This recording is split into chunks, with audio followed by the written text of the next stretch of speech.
Crank up the volume and get ready for real-world bird hunting by listening to the Wingmen podcast by Eastman's.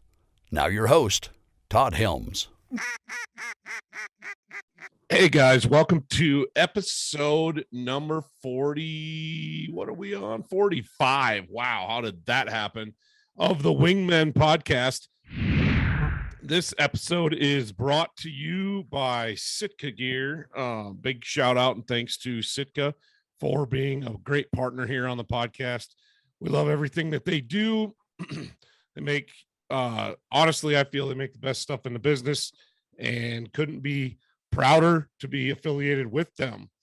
On this episode, I have the man who carved Ramsey Russell's black duck decoy that I signed a few weeks back, Bill Embacher. Did I say that right? You got it just right. Awesome. Bill, you're from Connecticut, and a little bit of digging on you. You're a waterfowl junkie, man. Tell me about it. Yeah, man. I mean, much to my parents' dismay, my first word wasn't mom or dad, it was duck. And, my father was a big time waterfowl hunter back in the 70s and 80s. And his second hobby was woodworking. So we had a wood shop in the basement. And, between those two things, and then everything I soaked up as a kid was the Duck Hunter's Bible and, the old books, Waterfowling on the Atlantic Flyway. I know that's not the right title, but it's something like that. I mean, all those old books that we all of us in our age group had, they were all full of decoys, and every single one of them had a chapter on Connecticut decoys. So I think just when all that combined, it was kind of inevitable. I ended up carving decoys, Yeah, no, I think that's super cool. And that decoy that Ramsey has, he said that you reached out to him and you were like, hey, let's get rid of that old herders that you're carrying around and get you something cool. Yeah, man. Did you just reach out to him out of the blue, or do you guys know each other? Or no? So like a year ago, he had bought a decoy from me. Okay. And I talked to him and I said, hey, I know who you are, obviously. If I gave you a break on the decoy or just sent it to you, could you promote me? And he said, nope, I'm going to do that anyway. I'm going to pay full price. And I said, okay, I'm not going to argue with you. Sure. So we just stayed in touch after that because he hunts such cool and weird exotic species all over the world. And I carve a lot of different stuff. So whenever he would, shoot something that was different, I'd send him a picture of the decoy. And we just stayed in touch that way. So when he came around to decide he wanted to get rid of that old herders, he reached out a second time and, told me it was actually his idea to do a black duck and do the signatures as the feathering. And I said, man, that is an awesome idea. So he says, what are you going to charge me to do that? And I said, I'm no businessman, but I'm no dummy. I said, that's on me, man. I know what that's going to do for me. And boy, was I right. So it went from there, and it was cool. He came through Connecticut. We were fortunate enough to be able to meet up and met the man himself. And here we are. Yeah, that is super cool. Well, I obviously got the chance to handle that decoy that you carved and look at it, up close and in person. And he's got a bag that it goes in, and I mean, he literally takes that thing everywhere. He took it down to the blind that morning. It wasn't like it was locked in his pickup truck and it was there under wraps, man. And he took it down to the blind that morning, the first morning, and he was very explicit about his instructions on how to sign it with the paint pen. And I'm glad he said something because paint pens are a little bit different, but man, you do phenomenal work. That thing is an absolute work of art. And, when did you start carving decoys? Because you say, you've been doing it a long time, but when did you get real serious into it? Man, I think I actually finished my first one when I was 12 or 14. It's in my brother's collection. It was a little hen bufflehead. Before that, I had tried several times, and I couldn't tell you if I was 8 or 10 or how old I was. But you get frustrated, and they ended up in the scrap heap. But that first one I totally finished was early 90s. And just no looking back, I went crazy. I love the art form. I love waterfowling, and they worked well together for me. Oh, that is, I mean, the richness of the history in carved decoys. It was funny. A lot of guys will ask me, they see this widgeon on the wall behind me here, and they're like, "Oh, that's pretty cool." How many bird mounts do you have? Thinking I got to have tons and tons and tons, and I'm like, I have that one. That's the only piece of taxidermy of a bird taxidermy that I have. But I have paintings and I have carvings. To me, I don't dislike the bird taxidermy. I think it's cool, but it's such a difficult thing, and it doesn't last. It seems like birds in particular, taxidermy just kind of degrades quickly, whereas a carving, man, that's something I can pass down to my kids. Not only that, you can take it hunting. That was my one beef with Ramsey. I said, man, you got to float this thing. And he said, I can't take a chance that these signatures will wash off. And I hadn't thought of that. So, that's why it just stays in the blind. But yeah, I agree, man. Like I grew up hunting with my father, like I mentioned earlier, and we hunted over a rig of LL Bean decoys, cork decoys. I'm sure you're familiar with them, or most guys who hunt are. Oh yeah. And of course we had plastics too, but those LL Beans just always stuck in my head of how cool they are, and we still have them. They're now sitting in my dad's living room, and every time I sit there when I go over their house, I see those decoys and I have those memories. And you can't do that with no offense, a green headgear or whomever it is, it doesn't hold up. It's not the same as those old wooden decoys. They tell a story.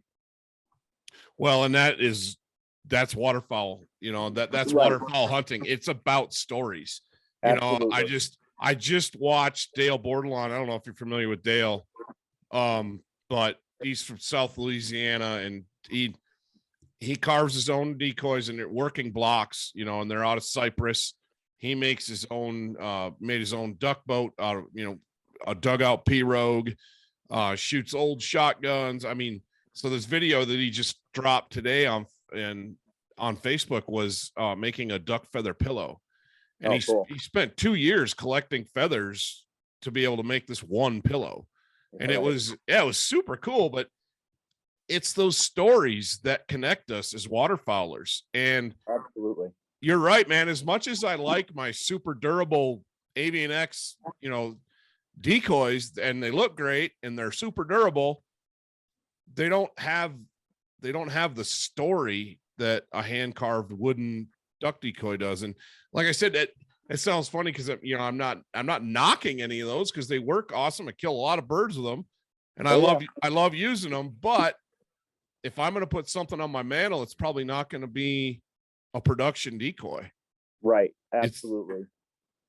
I hunt out of a kayak quite a bit, and I'll be honest with you, to shove cedar or cork decoys into that kayak and then go paddling a mile or two into a beaver pond or something, it's no fun. It's a pain when you got to drag the kayak over mud. So yeah, I've got the plastics, they're in there, but I'm not going to remember those, when I'm old and in my golden days. It's going to be those wooden ones that Dad and I hunted over, or that I carved myself, or I had great hunts over with friends.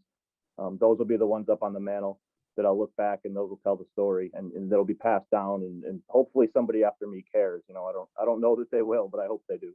No, and I think you're right. I think they will care, because there's a soul, man. There's a soul to wood, and it's like that wood that you're carving a decoy with was a living thing at one time. Yep. And man, without getting too like spiritual here, there's something to be said about that. When it's all part of that life cycle. We all got introduced to, our generation anyway, got introduced to the circle of life, with the Lion King and all that stuff. But it's funny, we laugh about it, but there is something to be said for that, and that's where, when I saw this decoy that Ramsey pulled out, and I knew he was bringing it, And then he said, you got to get a hold of Bill. You got to call Bill Embacher. You got to talk to this guy. And I'm like, absolutely, because that's where Ramsey and I in particular, that's where we see eye to eye in that. That's the waterfowling culture isn't about, it's not about, limits and piles and the latest and greatest. It's about tradition. It's about the stories that you can tell. And this decoy that's covered in signatures, this black duck decoy that's covered in gold ink pen signatures. Yep. Man, that stuff's just cool. It's so cool. I don't even know how to say it. It wasn't something I planned to do. It just kind of happened, like I said, through chatting with Ramsey, and I knew he would bring it all over the world, but I had no idea. Just quick story that the afternoon that he visited my shop, I had taken my wife out for her birthday, and so he leaves my house at 3:00 in the afternoon, 4:00 or whatever. My wife and I head out, and then he posts his stories on Instagram that we all follow every day. And I had to have my phone on me. Unfortunately, we're all addicted to it, and I'm as guilty of that as anybody. But that whole dinner with my wife, the phone is just nonstop. And I finally just looked at her and said, I apologize. I said, I can't help it. But, here, I'm just some idiot in my basement carving decoys, I couldn't believe that came from just chatting on a what do you call it? Just chatting with somebody led to all this, it's right. Kind of, here I am talking with you a week later, I've been watching you on Wingmen and whatever, and there you are, holy cow. Well, pretty crazy. Thank you. I guess I had the same thing. Ramsey walks into my living room to sit down and eat pizza with my little girls and my wife and my son, and I'm like, holy smokes, man, this is I was a little starstruck. I got to be honest, man. But I think that is the coolest thing about, because I'm apologetic about social media too, where it's like, oh, sorry. Yeah. And it's like something that outdoorsmen, that men, and especially guys in their 30s, mid to late 30s and in their 40s, it's like we're apologetic for. It's like, oh, I'm sorry, I got to do this on social media, or I was on social media, whatever. But that's the new storytelling medium. That is how you and I connected. That is how I connected with Ramsey Russell. That's how I connect with all of my podcast guests. For the most part, I do it through social media. These are people that the only connection that we have is an Instagram story or a Facebook post or a video on YouTube, because we don't live next door. We're not neighbors physically, but we're neighbors. We're neighbors digitally, and we share the exact same passion for waterfowl and waterfowl hunting, and it connects us. Oh, and man, does it? Yeah, and in that regard, social media is super cool. Super cool. It's the best worst thing in the world, man. I don't know how else to say it. You're spot on. Yeah, just through talking to you and listening to the podcast and Ramsey and choose anybody you want who you've had on or whomever, who we are. You could fly out to Connecticut and jump in my boat tomorrow morning, and we'd be like brothers. I know it. And I could come out to you in Wyoming and do the same thing, man. Jump in that blind, and it'd be like we've been doing it for 100 years. That's one of the coolest things of waterfowling, especially. It's just, I don't know. You can't describe it, but there it is. It's just in you. That's it. It's blood. 100%, 100%. And we all have our own, ways that we prefer to hunt, or we have the, our preferred birds, or whatever it might be. But at the end of the day, we're all part of that shared culture of waterfowl hunting and wing shooting in general. It's not just duck hunting, guys. Speak of that, do you carve anything but waterfowl? Do you carve anything else? I do not. Well, it's funny you say that. A customer just asked me to do an oyster catcher, shorebird, if you're not familiar with that. Sure.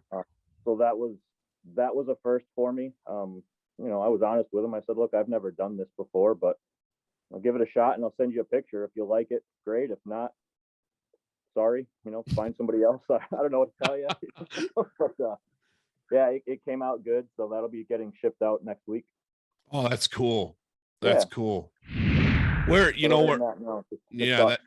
that's interesting. Cause where I grew up, it was back in Michigan, you'd see the guys that carve birds. A lot of times they carve fish too. Yeah. And that was a big thing. You'd see, instead of keeping a fish, they'd take a picture of it and whatever, and they'd have somebody carve it, and then they'd paint the fish. And sometimes it was just, it's a brook trout. So it's just this generic carving of a brook trout that's the size of the one you caught or whatever. But man, there was some other ones. It was like, this thing looked real and it was carved out of wood. Yeah, it's crazy. Yeah. And then right down to the ice fishing decoys that we would hang in the metal. They're hand carved. Oh, they're sweet. Yeah, absolutely. And it seemed like it. Go ahead. I'd love to do some of that stuff. I guess I've just not been asked to, or I've never tried it, to be honest with you, for no reason. But and that history goes back to, just off the top of my head, if you or the listeners are familiar with like Shane Wheeler, he both waterfowl hunted out of southern Connecticut, but also he loved to go up into northern Maine and into Canada and salmon fish, and he carved salmon. And they, these are things he did in the 20s and 30s, and they are phenomenal, looking like, they're going to flip right off the wall. Yeah. So again, that's just something that's been done. It's in history by decoy carvers. I don't know why that connection is there. It's change of pace, maybe, I'm not sure, but I haven't, dived into that yet. Maybe someday. I think it's cool. And I think it goes back into our earlier conversation about mounts. Fish mounts are the same way. Skin after it doesn't take long, and a skin mount just starts looking shabby. Yeah, there's a reason those fiberglass mounts are all the rage right now, because they will last forever. You could hang those things on your garage outside, and it's still going to be there in 1,000 years, I think. Yeah, no, 100%. I have a handful of skin mount fish, and it's funny you say that, because they're all 15 years old or older now, and they look like it, and they were well done. It's no knock on the taxidermist. Taxidermist did a fine job. It's just that stuff doesn't last forever. Whereas a wood carved fish or bird, man, I go to my mom and dad's place, visit them occasionally when I can. And my dad's big into carvings, and that's kind of where he got me started. And he's got some stuff that was carved by a teacher, a coach of mine, I should say. I was never fortunate enough to have this guy's teacher. I was too old by that time, but he was a coach, and he carves fish, and he carves a few ducks, but mainly upland birds. He's a diehard upland fanatic, and his rough grouse and woodcock they're stunning. They're absolutely stunning. And my dad has one, and it's autographed. And I was just like, I told my dad, I said, I don't know if this means anything to my brother, but this means a ton to me, because this guy was a coach of mine. His youngest daughter was a classmate. And I was like, I want that woodcock. When you're done with it, whatever, I want that woodcock. Yep. But yeah, man, there's just like the artistry, the history behind it. Do you do any like shows? Do you do anything like that? Because I'm pretty sure back especially in your neck of the woods, that there's like trade show type deals for carving and contests. There's quite a few. Yeah, there's quite a few. I've only done one. It's usually associated with competition, and that's just not my thing. Okay. I don't know. I love to go to them just to see everybody else's work. I was going to say earlier, I think that's one of the cool things. If you get into hand carved decoys, whether for hunting or collecting or whatever, there's so many of us, and there's 1,000 guys that make a way nicer decoy than I do. And to have a rig, say your black duck rig or canvasback rig or whatever it might be, and to have 12 decoys all by different carvers. I just think that's one of the coolest things in the world that you could do. But yeah, so it's just neat to go look at them at those shows and those conventions, but I don't typically participate. It's not my thing. Sure. Yeah. Well, I did a little bit of digging. My Facebook stalked you before we did all this. No, I wanted to see some more of your work, because honestly, the only thing I'd seen is a little bit, Instagram and then that one bird on Ramsey. And you got a pair of black ducks on your Facebook page. Yep. That those things have got to be worth a mint. They are gorgeous, absolutely stunning. Thank you very much. I'm not sure which ones they are. I probably do more black ducks than anything else. I mean, I'm in Connecticut. That's what we have here is black ducks. Sometimes I think that's all we have here is black ducks. But a lot of people wouldn't scoff at that like I do. But I grew up here, and man, I'm not knocking them, but sometimes I think that's all we have is black ducks. It gets rough some years, But yeah, I do a lot of black ducks. They're one of my favorite species to do. Just because if you look at the decoy Ramsey had, just because we both, you're familiar with it, you had it in hand.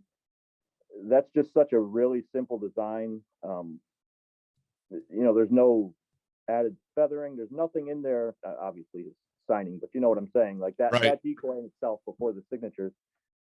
That's just a simple, scratch head to get that little feather look and a brown body. I mean, it's as simple as that, but what I shoot for is for that to just scream black duck. So you put 6 of those out in front of you, and that's it. It's a black duck without being too over the top or anything like that. Like a lot of these decoys do get, and there's nothing wrong with that. There's several of them on my shelf here that I've collected from other guys. They're beautiful, but man, I have a hard time taking some of those out in the field with me, because as well as I do the conditions they go through. Yep. But that's just kind of my thing. I like to make a hunting decoy that you can appreciate. That's it. No, and that was one of the things that I noticed about the one that Ramsey has is, other than that paint that he obviously wanted to protect with all the signatures, I'm looking at that decoy and I'm like, dude, you totally throw this out and hunt with it.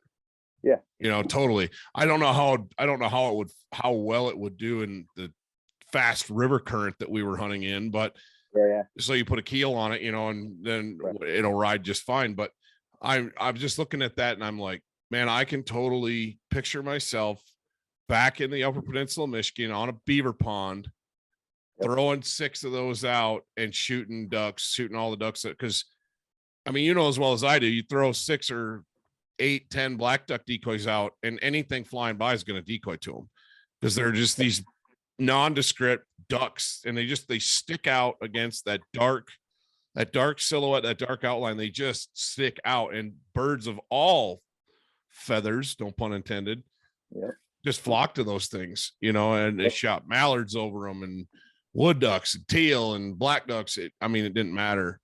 And when I was in Michigan, I didn't run. I try to custom pick my working decoys. I go to yard sales and different things, and I was looking for black ducks to add into my spread, just for that dark duck. And it just stands out. They just stand out. It does. I don't want to give up too many secrets, but man, if you're having trouble late season, 2, 3 black ducks and done, and do pretty well. You don't need to go crazy if you're I think maybe the guys out west probably use a few more decoys than we do here on the East Coast, just because we don't see the numbers of birds that you guys probably do. But rather than running your 18 or 24 mallards and black ducks, just 2, 3, put in the right spot and get a good hide and hang on. No, you're not wrong. There's a couple of several spots that I hunt that are pretty good walks to get back into.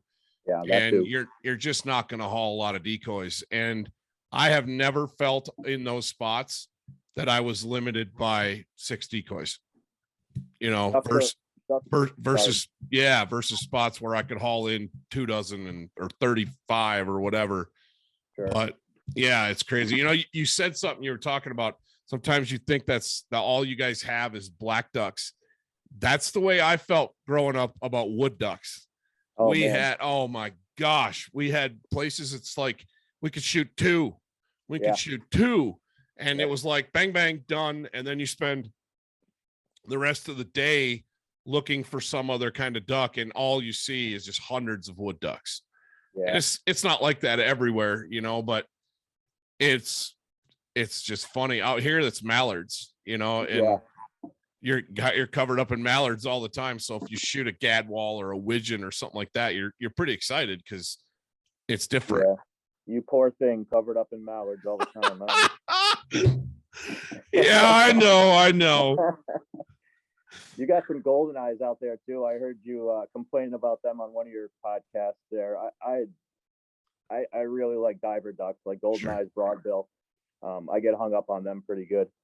You know, we get decent numbers, but not crazy necessarily. Every year is different. You know that as a waterfowler, every year is going to be different. But the puddle ducks here, like you said early, you get your wood ducks, your teal, blacks, mallards. But growing up, it was your first split. You had no black ducks. You couldn't shoot them. So you had to be really careful in that first light. And then second split, you could take one black duck. And man, does that make it tough.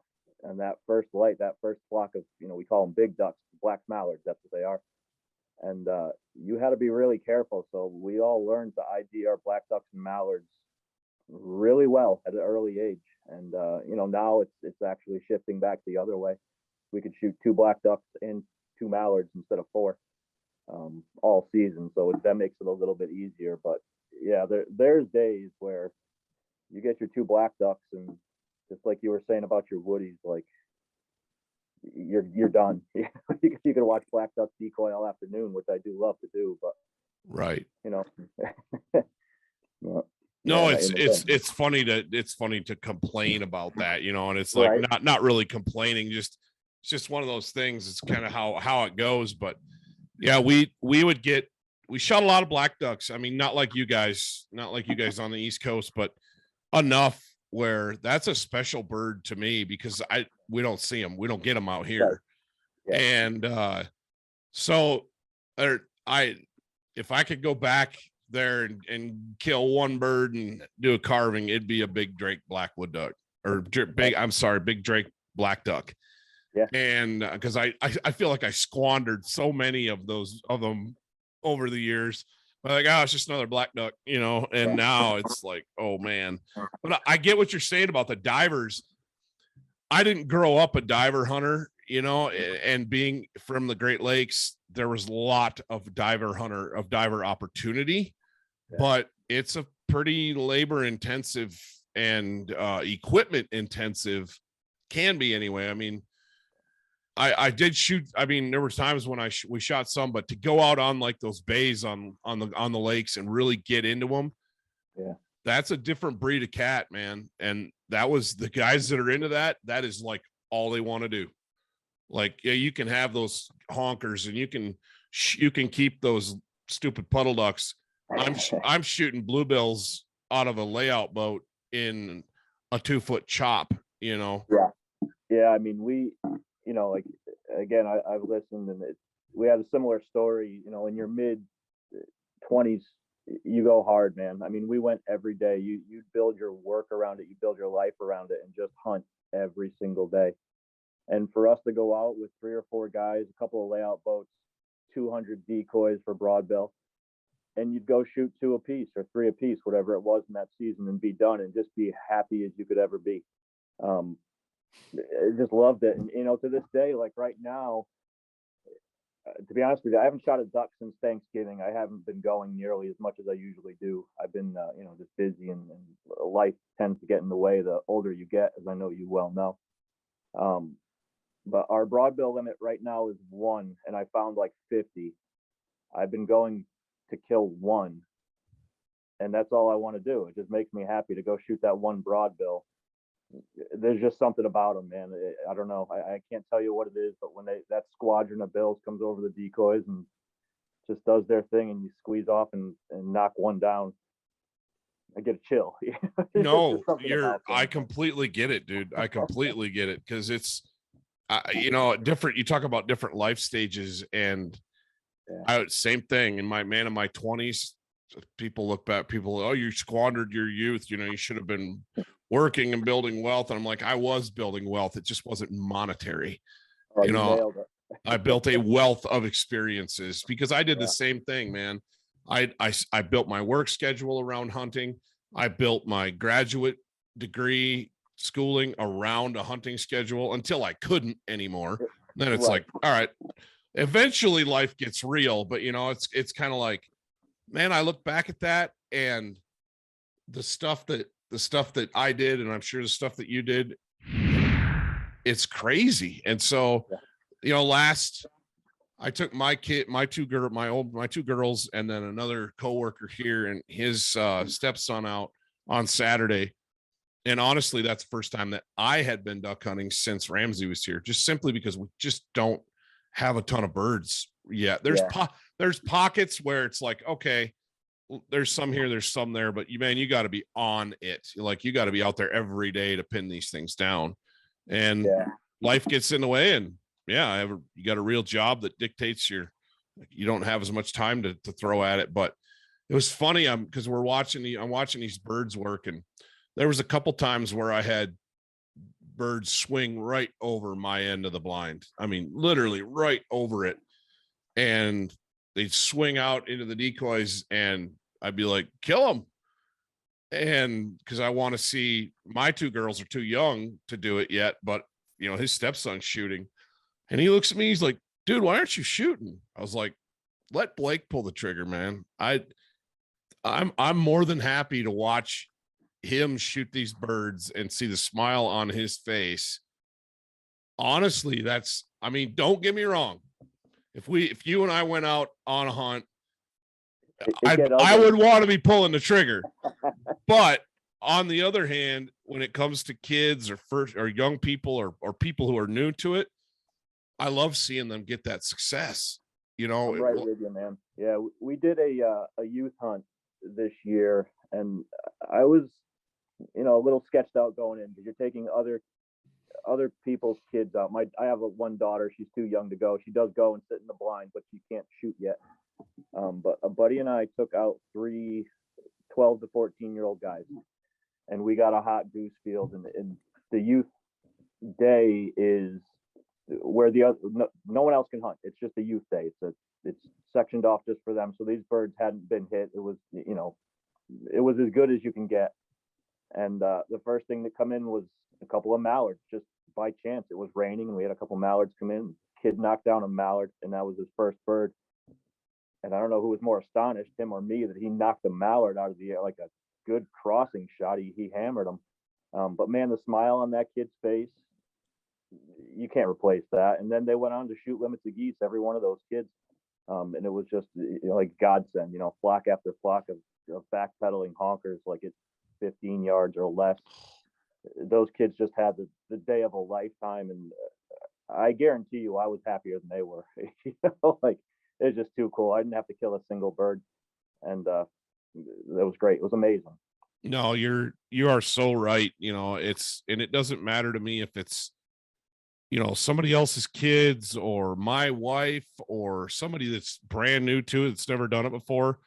To see the look on their face, especially these big game guys out here out west, that all they've done is hunt big game, and they really haven't shot birds at all.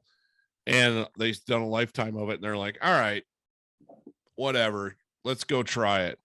And you get them out there, and they watch that first tornado of mallards come into the decoys, or a big flock of geese come and tear it up. And they're just like, oh, that was cool. Yeah, that was cool. And I'm like, uh-huh. And then, yeah, man, it's just funny. And it just goes back into what we're saying about, there's just more to all of this than back to beating on social media, but to what we see on social media being portrayed all the time as like this is the gold standard, when it's not. There's more to it. There's way more to it. And so I think that as long as we have, guys like you that are carving decoys, guys like Dale Bordelon that are saving feathers to make pillows, that are taking kids hunting, introducing friends and spouses, and not just, I mean, don't get me wrong, we all love shooting birds. That's part of the deal. Yeah. But at the end of the day, it's about killing that one broadbill, Right. or killing two perfect Drake mallards with 2 shots, or whatever it might be. That's what it really boils down to. And I think that through podcasts and through social media and through YouTube, whatever, we keep telling that story and we keep connecting. And I think that the future of waterfowling is going to keep right on trucking, I hope so, man. Speaking of, go ahead. Sorry. Yeah, no, I mean, it meant so much to me as a kid. Obviously, I've built my life around it, and you have as well. But man, I can't imagine. I don't know which direction my daughter will take. She's 8 years old, but she does love coming out now. I'm sure at some age she's going to take a couple of years off of duck hunting, and I won't be too shocked at that. But hopefully, she gets out of it what I've gotten out of it. When she's 30 or 40 and can look back and say, oh man, those days with dad, that was cool, or the days with, her uncle were cool. Just, I don't know, but I don't want it to go away. That's for sure. No, I hear you 100%. But, speaking of the future and birds, what's your guys' limit on mallards right now? You got 2. Are you at 2? 1 hen. Wow. Yeah. So you're on, say on an average day of duck hunting, do you see them? I mean, are they the regular deal? Because pintails are that way for us out here. Yeah. And you get guys from the Pacific fly that are like, what? We're covered up, always shoots pintails. And I'm like, man, I can count on one hand the number of pintails I've shot. And I've never shot a big bull sprig. I've just never really had that opportunity. And we just see them fleetingly. Is that the way mallards are for you guys out there? No, I mean, again, every season is different.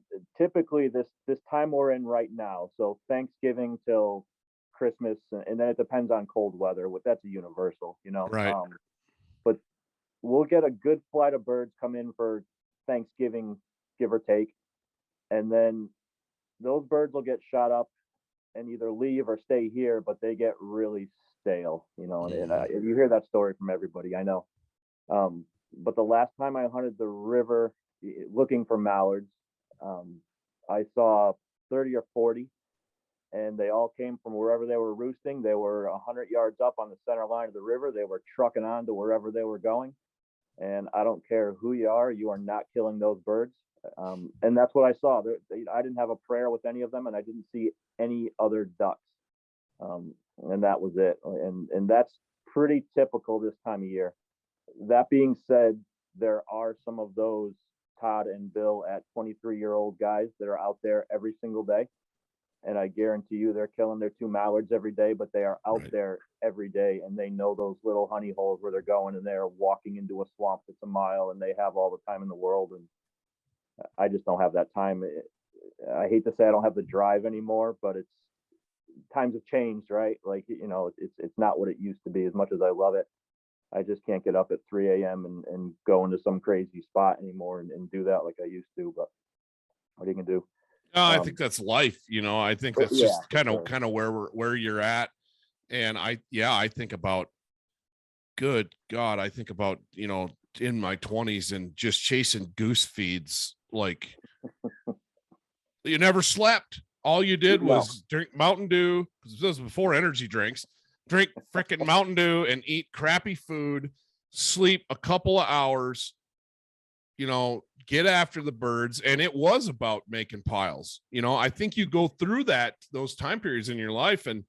And like I said, I still like making piles of birds, but that's not what it's all about for me anymore. And I think ultimately I guess that's what I'm getting at, is that's not sustainable for individuals or for the sport. It's just not. But my gosh, man, don't feel bad, because after a long weekend now of chasing geese and ducks like I did in my 20s, I'm like, I need like 3 days off. Oh man, I you need to and me sleep. both. I need to sleep. It's You know, crazy. And I think, we got a group how of did I do this? yeah, right. We got a group of guys that ever since college, we have done opening day in this crazy swamp where we kayak in for better part of an hour and get out to this middle of nowhere beaver pond, and we'll get to the boat launch or the put in at 10 o'clock 11 o'clock at night, and you make a night of it. Yep. And we used to do that, and that would be on a whatever morning that opener was on, I can't remember, but we'd do it that morning, and then you'd shoot a big pile of birds because it was opening day, and then you'd go do something else the next morning, and then you'd go do it the next day and the next day. And now I do that one morning. I'm glad to say we're all still doing it, and we're done for 3, 4, 5 days. We're all in our 40s, and it's just a different ball game these days. But man, we still have a blast, and I still enjoy every minute of it. Yeah, no, 100%. And I get a kick out of one of the guys that we hunt with pretty regularly out here is Noah Miller of Western Waterfowlers. And man, he's a young gun. I mean, and he's going and going and going and going, and he's running an outfitting business. And we got last year, it got to the point where he bagged it. He refunded it at the end of the season. Our bird numbers were just it wasn't feasible. You couldn't do paid hunts. And so he refunded people, and I said, what are you going to do? You going to take a break? He's like, nope, headed to Arkansas to guide snow geese, and it's just like, there is no stop. There is no stop. And I just smiled. I was like, yep, I remember those days. I remember those days. And I love the fact that there's those young guys out there that are crushing it, that are getting after it. Because I had an old boss in Alaska that told me, he's like, just keep this in mind. I've been where you are, and you'll be where I am. And that when I look at Noah and a lot of these young guys, I'm like, yep, that was me. I lived that lifestyle. I remember what that was like. And someday he's going to go, you know what? I want a family, or maybe I want a wife, and maybe not, that, and there's guys that don't, but it takes all of us to make this big waterfowl circus work, and I love it. And I love seeing those young guys get after it. And I feel like sometimes guys our age, or even guys that are older, like Ramsey, we might have a tendency to maybe harp on those guys a little bit. Oh, it's just about piles with you, but it's not. Cause when I go with Noah and I watch, I remember one morning last year, we're standing on this ice, and we were covered in mallards. I mean, it was ridiculous. And typical before light, we're just getting buzzed like crazy. And he and I are standing there. Neither one of us said a word, and he's just standing there looking up. And he'd been doing this all season long. Yeah. Just grinding. Yeah. And it still wasn't old for him. It wasn't lost on him. Yeah. And I'm like, dude, that is the waterfowler's passion, that when you're truly a waterfowler, that never goes away. That's true, man. I'm 42 years old. My dad took me for my first full day when I was 5, and by full day, I mean we saw sunrise till sunset. I found his old journals, and I could tell you what day it was. So I can't do math well, but 30, 35, 37 years, whatever that is, there's not a day that I'm out there where that single black duck, as much as I might complain about him, that single black duck drops into the rig, and you just don't get a little a little chill bump on the back of your neck, because it just doesn't end, man. It's just always good, always great. Yeah. And I think when the minute it does get old, you need to sell your stuff and take up golf or something, because yeah, me hope neither. I never get there. I don't think I will. Me neither. And it's funny. I've got a set of clubs, and my brother asked me, "Do you ever play these anymore?" I'm like, nah, that's for when I'm old.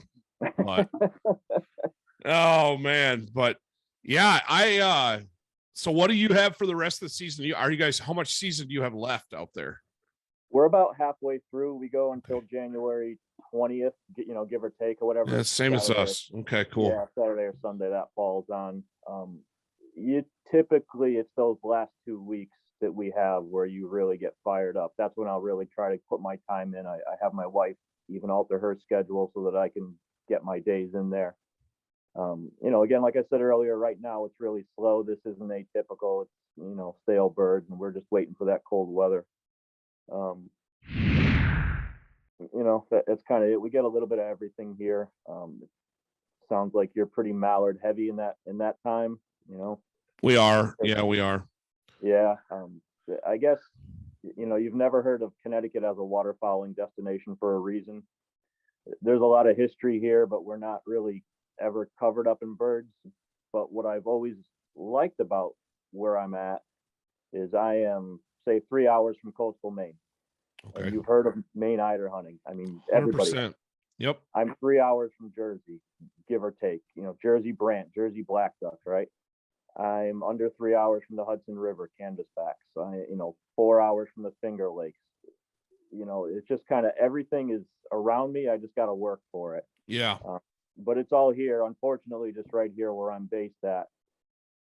You earn your ducks, man. Like it can be tough going. Some years it happens, some years it doesn't. But that's probably what got me into carving, to keep it going, keep it alive. Oh, that's just thinking about ducks all the time, That birds on the brain. Yeah, there's no doubt about that. And I can relate. When I first couple places I lived in Wyoming, there wasn't much for waterfowl. We have a tendency to look at YouTube or social media, Instagram, Facebook, and go, "Oh man, that would be so awesome to be there or to live there." Oh man, Montana must be the place to be, or holy smokes, Kansas must be awesome. Well, let me tell you something. You go to those places and you learn real quick that it's the rare state that has waterfowl spread out all the way across it. Michigan, Wisconsin, Minnesota being probably some of the exceptions to that, because there's so much water there. Right. They raise ducks. But man, there's vast portions of the country of states where there's the waterfowling it's non-existent. I think of eastern Wyoming, where when I first moved out here, I had one spot and it was all jump shooting. Yep. The ducks really didn't fly around. I tried to decoy them. There wasn't a lot, but it was what I had. And I still went out and hunted because I'm a duck hunter. I am a waterfowler, and, but it's, you think about places like Nevada, and they have ducks in spots, but it's not crazy good everywhere you go. And so kind of managing those expectations it's huge. It's huge, because like what you said, where you are might not be great, but you've got this history, but you're within striking distance of all these destination spots. Sure. And I don't know, do you get to Maine and get after those sea ducks at all? Oh man, I haven't in years, but I killed my first eiders out of a layout boat on the coast of Maine, late 90s. And wow. I have those mounted. I did them myself. I'll never forget that. And I've shot plenty since, but like I said, it's all there. I'd like to go do more of that, but as we've been saying, it's just not that easy anymore. I don't know. There's a lot of stuff I'd still like to go do, but there's a lot I've done. So it's a matter of time, right? Yeah, no, 100%. It's being realistic, with balancing your life, and very few of us can just go and take off and go hunt wherever, whenever anymore. Some folks can, and some people literally that's how they live their life. Man, kudos to you. I guess the rest of us will just live vicariously through that. But I don't know. That's cool. It sounds like we have a similar season length. We're in the same boat you're in. We've got some birds, but it's nothing stellar right now. You ask the guys in the guys that are out, that are the young guys that are out getting after it, they're getting their birds, obviously, and they're getting big spins and whatever. But the average guy that's hunting on the weekends, the weekend warrior, you know, it's stale birds and things are tough, but all it takes is one blizzard. That's it. Right? And I'm like, come on, baby, freeze it. I want Montana to freeze solid, like solid. That's a guy I used to hunt with a lot back in those days. And you just sit and have those conversations in the blind, right? Like it's just the two of you and you spend every day together and you talk about everything under the sun. But what came up a lot is, why the heck are we doing this? Like, you know, we are up at 3 or 4 in the morning every day. It's barely over 20 degrees every day. We're sitting out here freezing. And we came to the conclusion, it's because you don't want to miss that day you just mentioned. What if today was the day that we slept in and that bull pintail or that flock of them dropped into the rig, or, you know, if there would be no rig, right? Like if that was the day that they came in and we weren't there, you know, you wouldn't know, but you also wouldn't forgive yourself. So that's that drive when you're 20. And now, man, it still pains me to know that that's probably happening. You know, tomorrow morning, I might not be there. But, well, that goes back to some things we have control over and some things we don't. And I think you're just there. You're just there as much as you can be, you know. You talk about your wife arranging her schedule and stuff. My wife she's a saint, man. I mean, they gotta be. Got 3 kids, we have 3 little kids, and she just handles it. And granted, that's the other thing is, when you're a family guy, you don't, very seldom do you go all day. I don't know about you, but I don't, and it's not that I don't get to hunt all day. That's not it. My wife doesn't tell me what I can and can't do. Right. I wouldn't dream of like sticking her alone for days at a time with the kids continually. You know, it's one thing. It's like, hey, I got a trip. I'm going to be gone for a couple of days, you know, okay. But I go out in the morning, we get a good hunt in or not, and home, and then just doing stuff with the family. You know, it's keeping that balance going. And that's part of it too. You know, I'm trying to remember who made the quote. I think it was, and I want to say it was, well, it doesn't matter now. And I'll look it up and I'll find it. But it was a quote about who real hunters and fishermen were.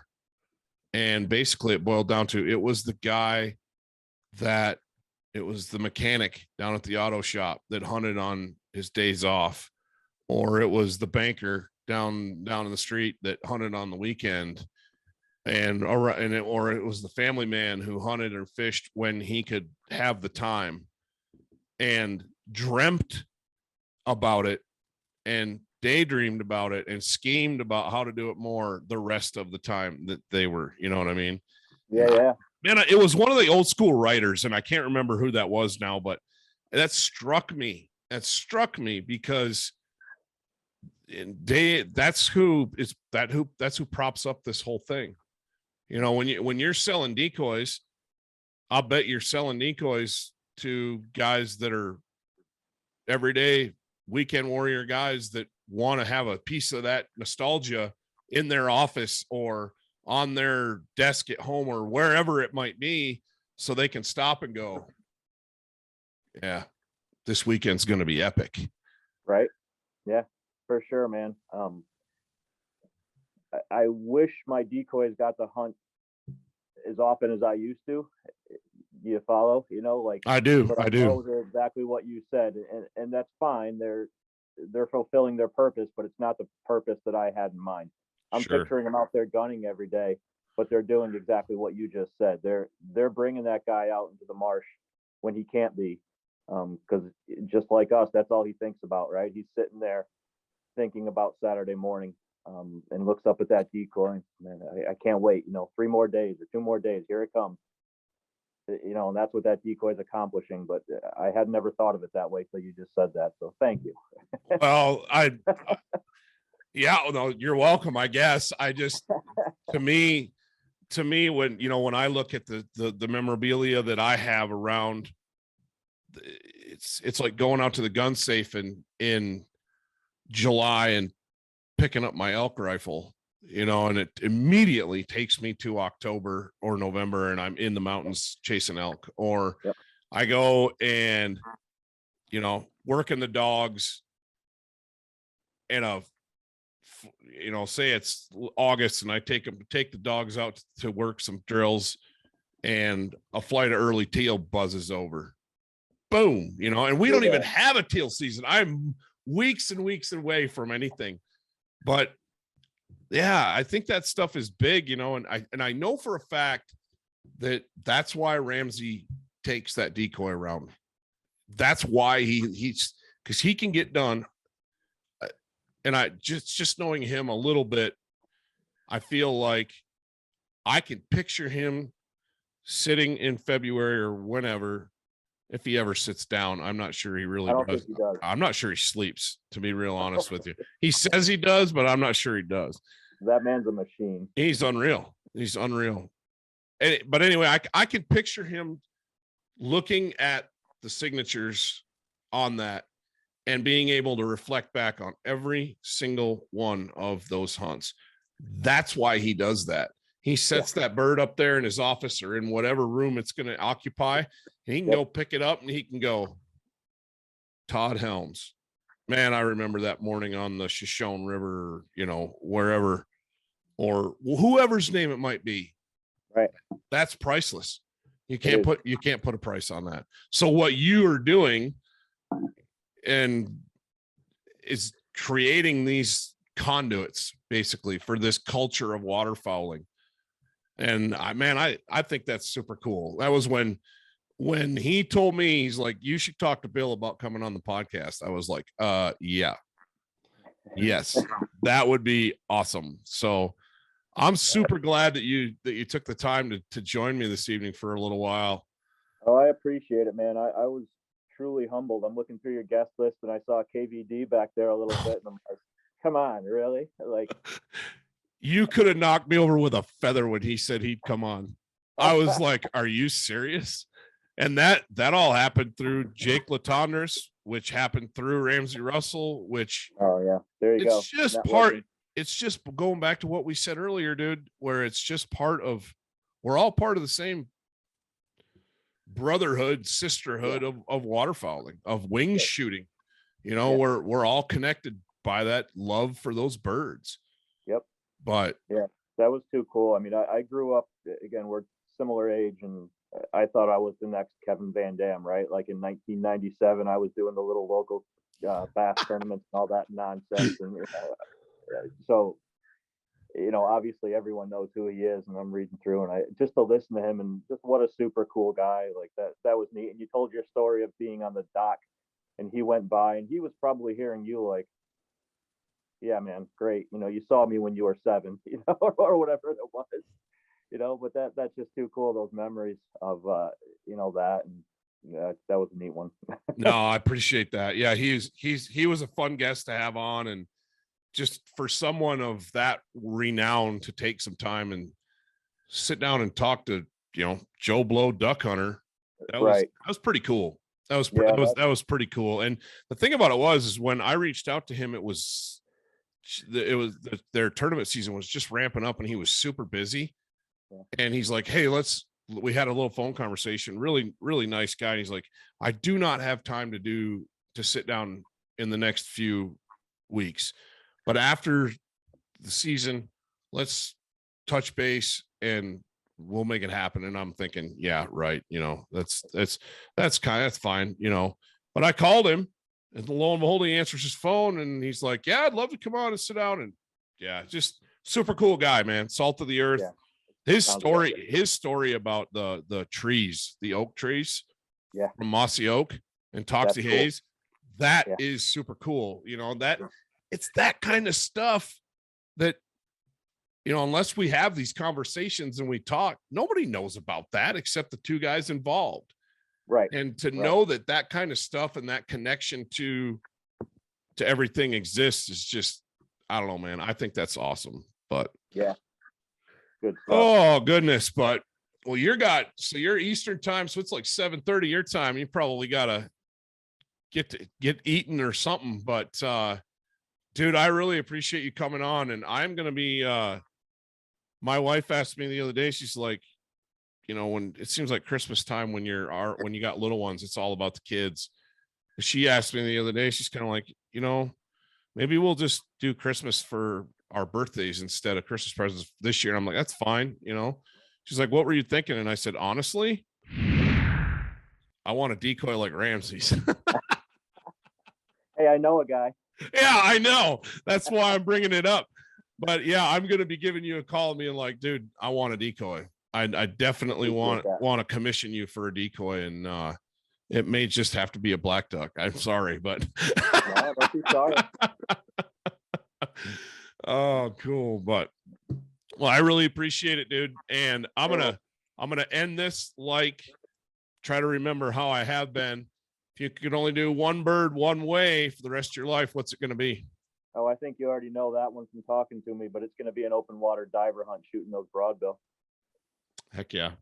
That's awesome. That's awesome. Shit, man. They are special. There is no doubt about it. The way that just the sound that those wings make tearing across that above, 2 feet above the water, just there's something about them.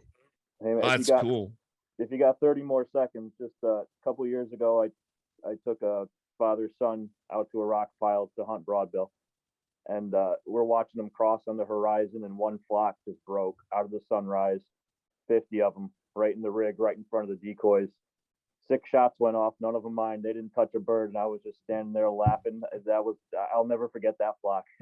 They will humble you something fierce, won't they? That's broadbill in a nutshell. Yeah, well, and golden eyes out here on the rivers do it too. They hit the decoy spread so hard and so fast. Yep. And I don't turn my nose up at golden eyes, but they're so common. Golden eyes for us, they're so common, and they don't eat well. They're not a good eating bird, and it's kind of like after you shoot a handful of them, it's like, well, not going to eat these things. There's no reason for me to keep shooting them. Yeah. But I'm trying to kill a barrows, and we get a handful here on the river. They're not super common, but there's enough where if you go and get after them, you'll kill one. And man, they have had my number for the last 3 years where I just have not been able to kill one. And so, yeah, I hear you. Well, that's cool, man. Broadbills. Yeah, that is a special bird. But Mr. Bill, I appreciate your time.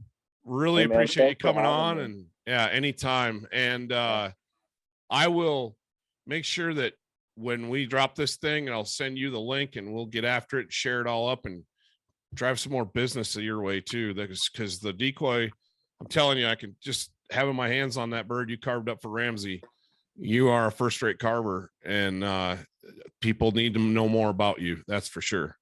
Well, thanks so much, Todd. That means a lot to me coming from you guys. I truly appreciate it. Thanks for having me. Yeah, man. Anytime. Well, I'm going to stop recording.